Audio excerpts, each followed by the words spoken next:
à tous. Il est courant de conjurer le sort et d'attirer la chance en croisant les doigts. Et on va savoir pourquoi on dit ça.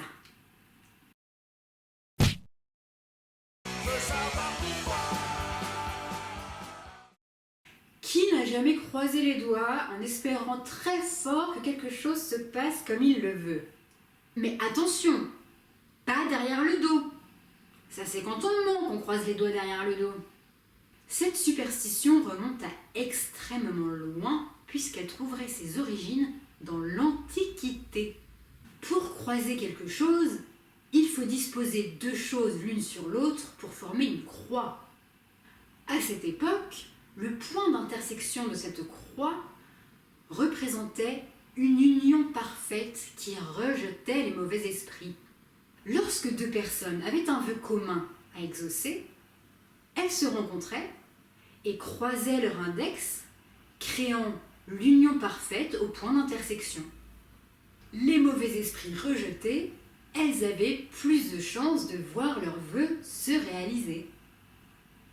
Mais cette méthode païenne est passée peu à peu et les personnes ont trouvé dans la religion un moyen pour les aider à exaucer seuls leurs vœux, croiser leur index et leur majeur pour reproduire la croix du Christ, symbole principal de la religion. Elle servait déjà à repousser les mauvais esprits, alors quoi de mieux que de la reproduire avec ses propres doigts? La croix permettant d'éloigner les mauvais esprits et empêchant les malheurs de s'abattre. Maintenant, j'ai un petit jeu pour vous qui sort de la superstition mais reste en lien avec la gestuelle des mains. J'espère que vous saurez répondre à tout. Il faut savoir que, bien entendu, la gestuelle de la main peut avoir recours à tous ses doigts.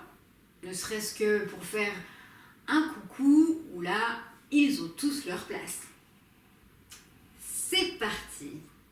Reconnaîtrez-vous ces trois positions afin de trouver quel doigt n'est pas sollicité du tout? Tout va bien. Insulte vulgaire.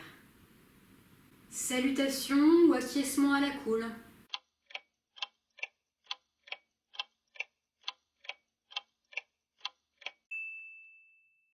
C'est l'annulaire qui n'a été stimulé dans aucun de ces gestes. C'est bien sûr le majeur qui est utilisé dans l'insulte vulgaire, que l'on appelle le doigt d'honneur, et que l'on reconnaît ici fait par Robin Williams dans le film Mrs. Doubtfire.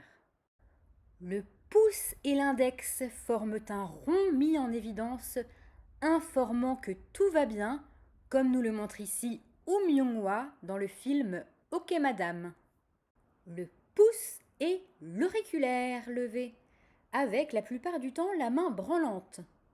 Sorte de salutation, acquiescement et autres, principalement connu du milieu des surfeurs sous le nom de shaka, et bien illustré par Jean Dujardin dans le film Bryce the Nice. Et savez-vous à quelle étoile ou planète du système solaire l'annulaire est attribué? C'est au Soleil que l'annulaire est associé. Félicitations à ceux qui ont trouvé! Si vous avez appris quelque chose, likez, partagez, abonnez-vous et à bientôt pour une nouvelle superstition. Espérons que les autres